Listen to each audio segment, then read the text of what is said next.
Sebab dia hidup,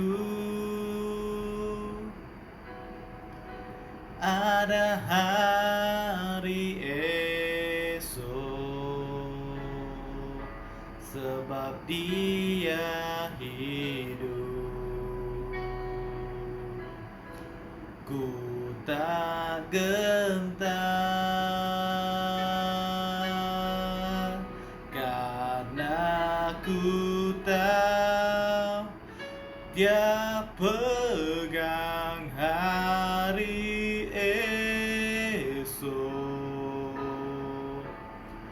Hidup jadi berarti sebab dia hidup. Anak Allah, Yesus namanya, menyembuhkan, menyucikan,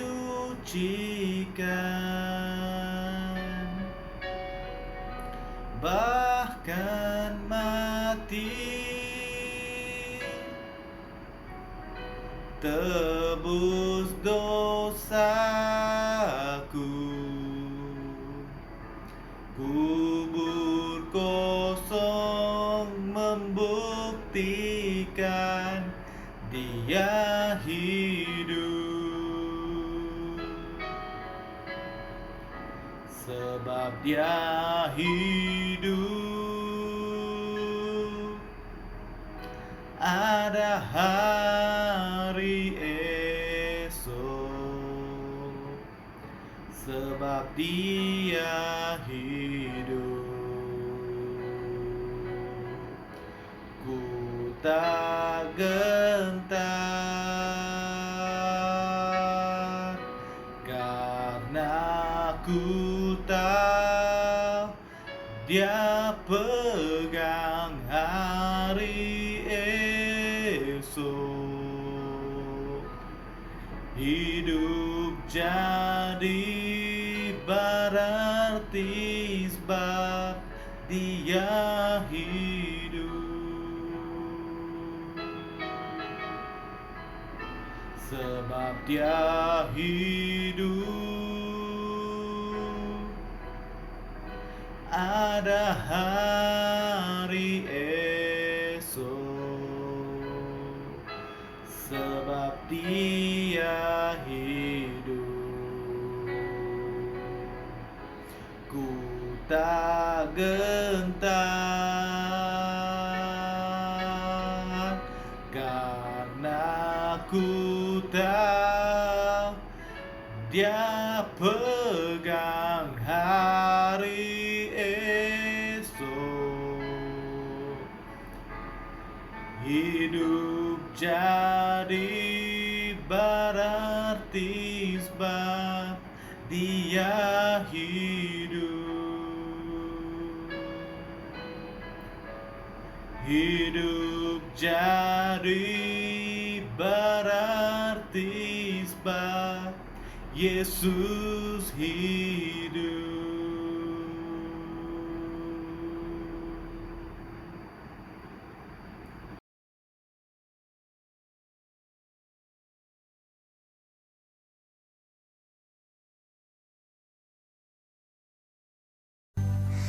Dengar malaikat nyanyi, Rajamu telah datang. Damai kekal bagi semua yang percaya padanya.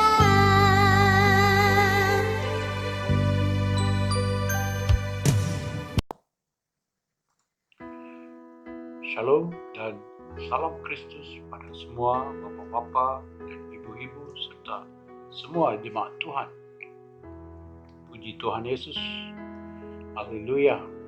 Bersyukur kepada Tuhan sebab Ia baik, bahwasanya kekal selama-lamanya kasih setianya. Amin.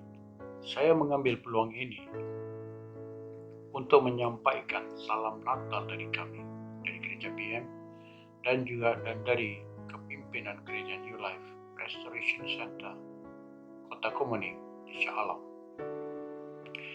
Saya ingin mengingatkan kita sebenarnya musim Natal ini kita harus berwaspada, lebih lagi karena gelombang ketiga ini masih menular. Tiada belas kasihan atau pilih kasih dalam hal ini karena tidak ada kekurangan dalam kes-kes kematian dan kes-kes baru yang semakin meningkat. Kita harus mematuhi SOP yang sedia ada walaupun kelonggaran diberi untuk kembali beribadah dan mengembara. Oleh kerana rantaian COVID-19 belum diputuskan dan graf masih menunjukkan yang kita masih belum melandaikan lengkung COVID-19. Sebab itu, saya mengingatkan semua orang agar berhati-hati di musim perayaan ini dan saling mengingati satu sama lain dalam doa kasih Tuhan Yesus. Amin. Kita juga diingatkan tentang segala yang di sekeliling kita pada musim Natal di mana kenangan yang lama, sahabat, dan keluarga bersama dalam suasana kemeriahan kelahiran Yesus di atas bumi di Bethlehem 2000 tahun dahulu. Soalannya, mengapa atau apakah tujuan Yesus lahir? Jadi saudara-saudara, hari ini tajuk saya adalah tujuan kelahiran Yesus. Kita ke firman Tuhan di dalam Injil Lukas 19 ayat 10 yang berbunyi demikian. Anak manusia datang dan untuk mencari dan menyelamatkan yang hilang. Sekali lagi, dalam Injil Lukas 19 ayat 10 yang berbunyi demikian. Anak manusia datang untuk mencari dan menyelamatkan yang hilang. Ramai juga yang tanya, mau selamatkan saya dari apa? Bagi saya semua oke saja. Nah, perbezaannya begitu besar dan unik karena tiada manusia yang boleh mengampuni dosa dan menyelamatkan manusia dari kematian untuk manusia menikmati hidup kekal. Hanya Sang Pencipta yang boleh menyelamatkan ciptaannya. Inilah yang dilakukan oleh Yesus. Manusia fikir mereka dapat selamatkan diri dengan melakukan perbuatan baik. Semua orang pun melakukan perbuatan baik, tetapi ia bukannya ukuran untuk melepaskan diri dari penghakiman yang akan berlaku. Dalam perjanjian lama, di dalam kitab Mazmur 49 ayat 8 hingga 10, firman Tuhan berbunyi demikian. Tidak ada orang yang mampu menebus hidupnya, dan kamu tidak dapat menyogok Allah. Tidak akan pernah ada orang yang memiliki cukup uang untuk membayar nyawanya sendiri. Tidak pernah ada orang yang memiliki cukup uang membeli hak hidup untuk selamanya dan mengeluarkan tubuhnya dari kubur. Daripada kitab Taurat sudah tertulis tentang kelahiran seorang gadis, seorang anak yang akan dilahirkan oleh seorang gadis, di mana pada waktu yang ditentukan Allah akan mengutuskan malaikat Gabriel kepada Maria. Dalam Injil Lukas 41 30 hingga 32, kata malaikat itu kepadanya, "Jangan takut Maria, engkau beroleh anugerah. Dengarkan, engkau akan hamil dan melahirkan seorang anak laki-laki. Engkau akan memberi nama Yesus kepadanya. Dia akan menjadi besar dan akan disebut anak dari Allah yang Maha Tinggi." Tujuan Yesus lahir menyebabkan orang yang hidup dalam kegelapan akan melihat terang yang besar itu.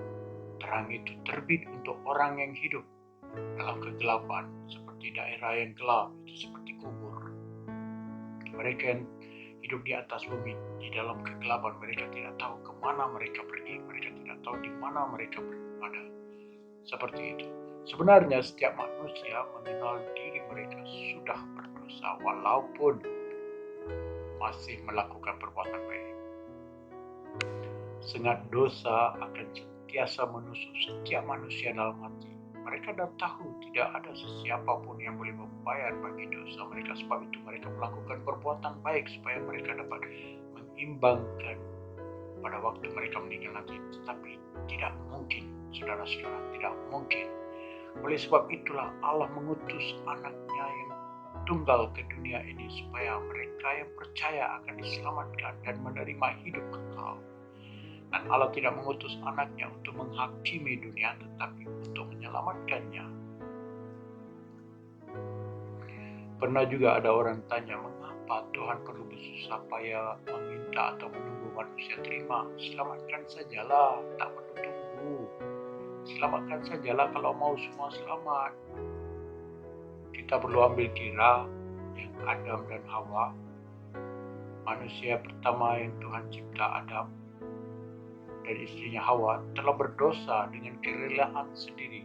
Ya, mereka berdosa dengan kerelaan sendiri, walaupun Tuhan pencipta telah memberi perintah jangan makan dari pokok pengetahuan baik dan jahat. Mereka melakukannya dari kehendak sendiri. Ya. Mereka melakukan dengan kerelaan sendiri. Ada seorang Kristen pergi ke salon gunting rambut. Ceritanya begini, sementara rambutnya sedang digunting, ia mengeluarkan Alkitab lalu membaca. Kemudian selang beberapa menit tukang gunting rambut menyoalnya. Apa? Cik percaya apa yang ditulis di sana? Oh, jawab Kristen, ya saya percaya. Kata tukang gunting rambut itu, aku tidak percaya Tuhan wujud, sebab kalau Tuhan wujud, pasti ia dah selamatkan semua manusia dari dunia yang penuh kejahatan ini. Logik juga soalan ini. Ya. Si tukang gunting, katakan tukang yang dikatakan oleh tukang gunting rambut ini kan, selepas membayar upahnya, Kristen ini menanya satu soalan. Saya juga tidak percaya tukang gunting rambut wujud di dunia ini. Untuk ini tukang gunting rambut itu ketawakannya dan mengatakan, kau baru saja mendapat perkhidmatan aku, kau lupa kau? Kristen itu mengata lagi, kalau ada orang di luar itu yang tidak menggunting rambut, bermakna tidak ada lagi tukang gunting rambut. Tukang gunting rambut mulai marah dan mengatakan, kedainya ada di depan mata semua orang, supaya mereka yang perlukan rambut mereka diurus boleh masuk. Ini tidak boleh dipaksa. Dan untuk inilah Kristen ini mengatakan, samalah juga Tuhan tidak memaksa sesiapa pun menerima keselamatan yang diberi secara percuma. Walaupun perkara ini baik, tetapi tidak boleh dipaksa untuk sesiapa pun menerima kasih karunia-Nya. Seperti tukang gunting rambut, Yesus juga menunggu manusia menerimanya dengan kerelaan sendiri. Seperti mana tukang gunting rambut itu menunggu orang masuk ke dalam kedainya untuk mendapatkan perkhidmatannya. Sama seperti itu, Yesus menunggu manusia yang percaya kepadanya. Ya saudara-saudara, tujuan Yesus lahir untuk menjadi korban bagi manusia. Siapakah yang sanggup melakukan perkara ini? Kita yang berada di dalam kegelapan tidak tahu kemana kita pergi. Kita tidak tahu siapa yang kita boleh harap, siapa yang kita boleh percaya. Dalam Yohanes 8 ayat 12, Yesus terang dunia. Yohanes 8 ayat 12. Kemudian Yesus berkata kepada orang banyak, akulah terang dunia, barang siapa mengikut aku, ia tidak akan berjalan dalam gelap. Dia akan mempunyai terang yang memberi hidup. Ya, tujuan kelahiran Yesus adalah untuk membawa terang ke dunia ini. Dalam Injil Yohanes juga, bab 1 ayat 4 dan 5. Di dalam firman itu ada hidup, hidup itu membawa terang kepada manusia. Terang itu bercahaya dalam kegelapan, kegelapan tidak menguasai terang itu. Ya saudara-saudara, Yesuslah terang itu, dia adalah terang dunia. Dan terang itulah yang dicari oleh semua manusia. Di dalam jiwa setiap manusia ada satu tempat di mana kita mau berurusan dengan perkara ini. Dan karena kita tidak tahu jalannya, maka manusia hidup dalam kekelaman dalam jiwanya.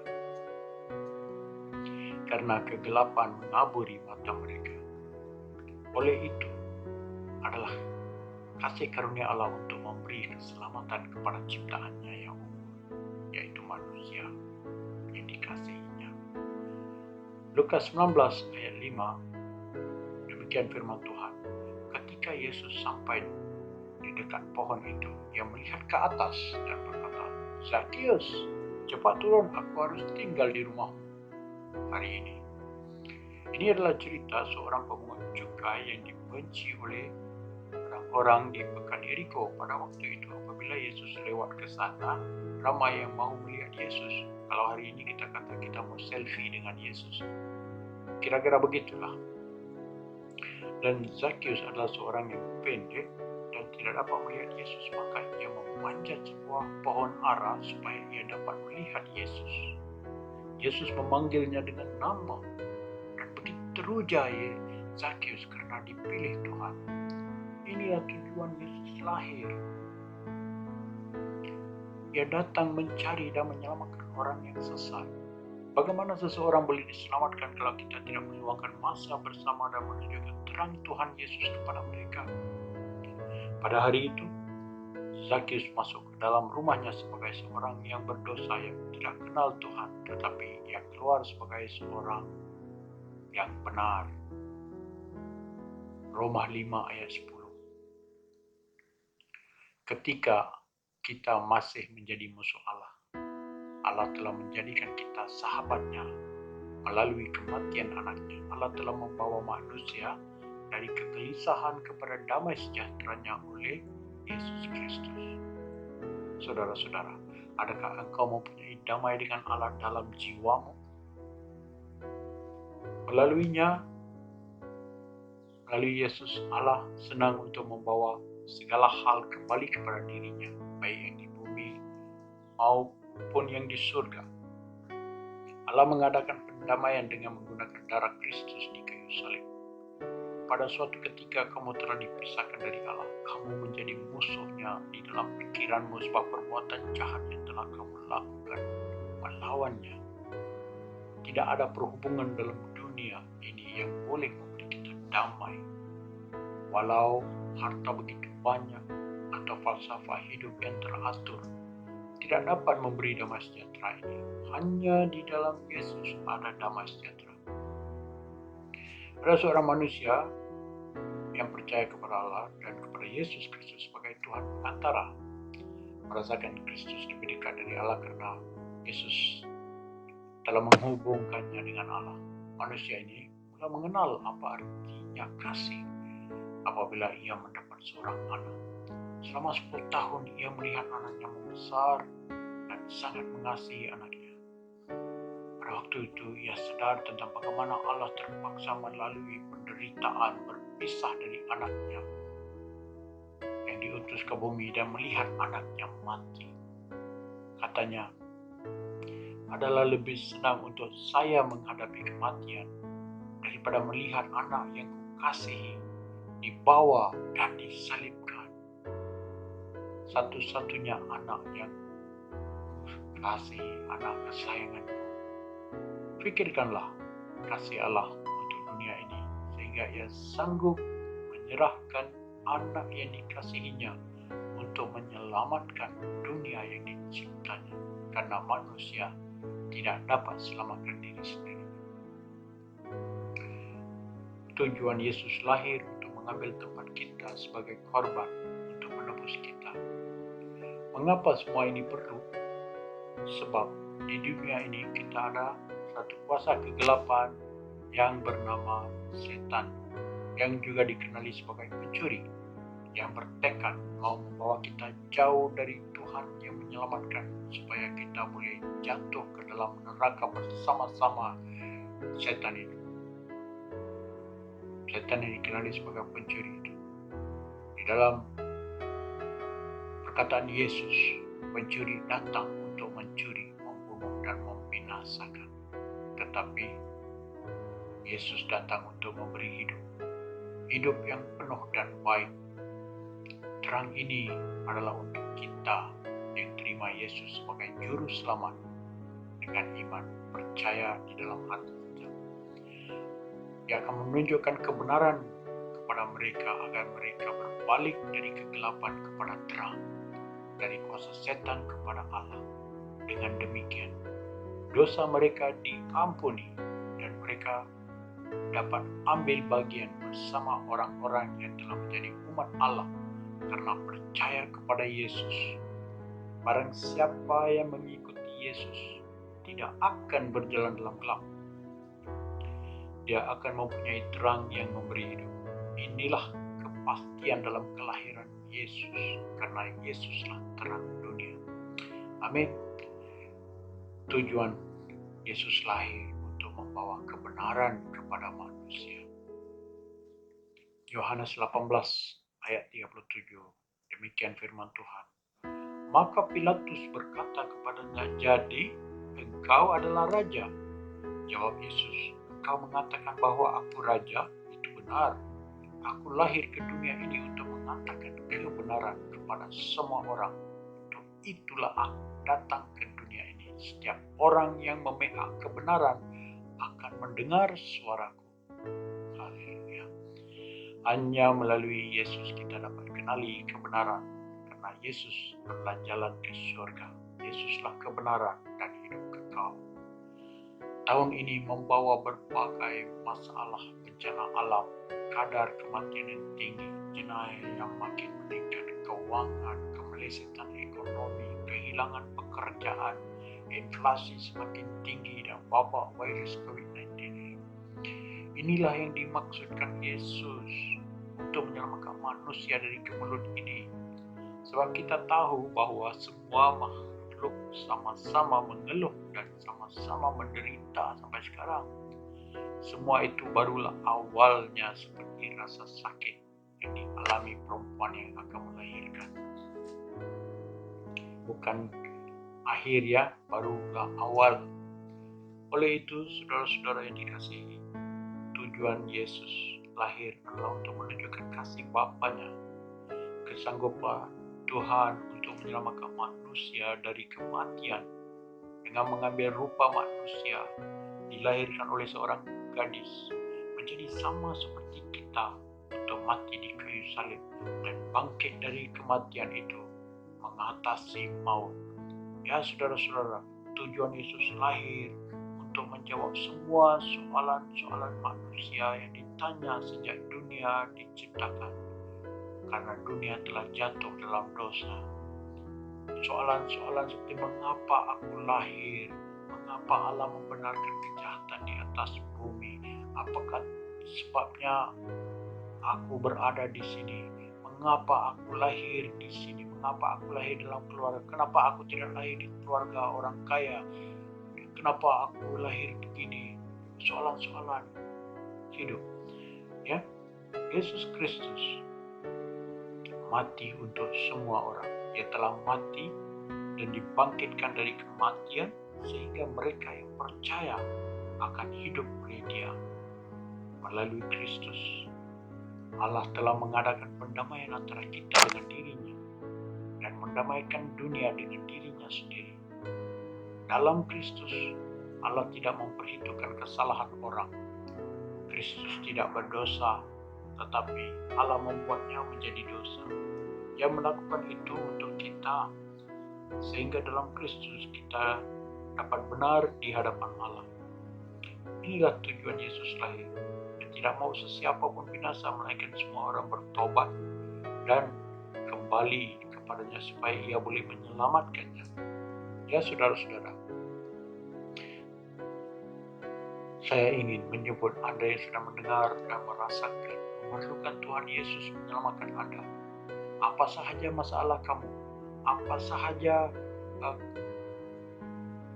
masalah yang kau sedang hadapi, Tuhan Yesus berkuasa menyelamatkan Anda. Tiada yang mustahil baginya. Apa yang perlu dilakukan ialah Anda perlu, pertama, akuilah Anda seorang yang berdosa. Karena kalau kita kata kita tidak berdosa, maka kita mengatakan Allah itu pendusta. Ya, sebab itu kita semua tahu kita semua adalah orang-orang yang berdosa. Jadi pertama, akuilah Anda seorang yang berdosa. Kedua, beralih dari dosa itu. Tahu itu dosa, jangan berdosa lagi. Ketiga, bertobat dari dosa. Tidak mau berdosa lagi. Ya. Keempat, minta Yesus menjadi juru selamat dan Tuhan dalam hidup Anda. Katakanlah kepada Yesus, aku mau mengenal Engkau, mau menjadi sahabatmu. Datanglah Tuhan Yesus, aku percaya kepadamu, terimalah aku menjadi anakmu, supaya aku mendapat hak memanggilmu Bapa. Allah sudah mengatakan, terang akan menerangi kegelapan. Dan Allah yang sama membuat terangnya di dalam hati kita. Dia memberikan terang kepada kita, supaya kita mengerti kemuliaan Allah yang ada pada wajah Kristus. Allah hidup dalam cahaya yang sangat terang sehingga tidak ada yang dapat mendekatinya. Dia sudah memanggil kamu keluar dari kegelapan dan masuk ke terangnya yang amat baik. Tidak ada yang pernah melihatnya dan dapat melihat Allah. Hormat dan kuasa bagi Allah Israel untuk selama-lamanya. Amin. Mari kita berdoa. Kita pejamkan mata, dan sekiranya kalau kau telah minta 4 perkara ini yang telah kau lapaskan. Pertama, akuilah Anda seorang yang berdosa. Kedua, beralih dari dosa. Ketiga, bertobat dari dosa. Keempat, minta Yesus menjadi juru selamat dan Tuhan dalam hidup Anda. Ya, kita akan berdoa dengan pasti Tuhan mendengar doa kita dan menjawab. Di mana 2-3 orang berkumpul di dalam nama-Mu, di situ Engkau berada. Ya Tuhan, dalam nama-Mu ada kemenangan, dan saya berdoa semua yang telah berserah kepadamu hari ini, Tuhan, Kau sembuhkanlah mereka dari segala sakit dan penyakit. Kau usir semua kuasa-kuasa kegelapan yang telah mengikat mereka, yang mengusik mereka. Saya patahkan semua kuasa-kuasa ilmu hitam, sihir, dan roh-roh jahat dalam kehidupan mereka. Dalam nama Yesus, Tuhan, terima kasih atas penyertaan-Mu dan kasih karunia-Mu yang telah Kau curahkan sekarang ini. Terima kasih Bapa, segala puji, syukur, kemuliaan, dan hormat serahkan kepadamu. Amin. Ya, saudara-saudara yang dikasihi Tuhan, bagi mereka yang percaya dan menjemput Yesus masuk dalam hati mereka, carilah gereja yang berdekatan dan jalanilah baptisan air sebagai tanda menjadi orang percaya umat Kristus. Allah sudah mendengar doa, pasti menjawab oleh kasih karunia dan menghulur tangannya, memberi keselamatan bagi mereka yang percaya. Dalam nama Yesus, salam Christmas dan tahun baru. Kiranya Tuhan memberkati Anda semua. Amin.